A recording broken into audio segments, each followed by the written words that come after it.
The next number up this morning is 1.8, as in $1.8 billion.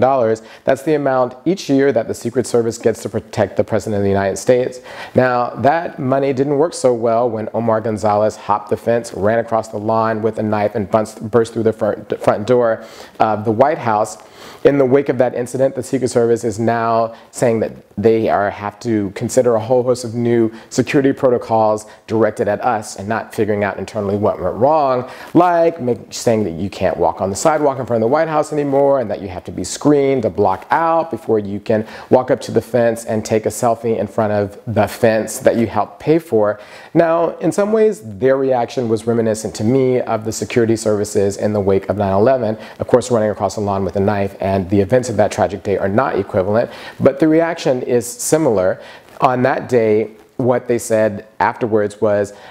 that they have to spy on us, read your emails, listen to your phone calls, get in your iPhoto in order to keep you safe, where if they just shared some internal emails inside of the FBI, then perhaps things wouldn't have turned out as they did on that day. So perhaps the same is true now. Instead of instituting all of these security protocols, perhaps what they need to do is go to Target, buy a pair of binoculars for $29.99, and put a Secret Service agent in the tree on the north lawn to look through them.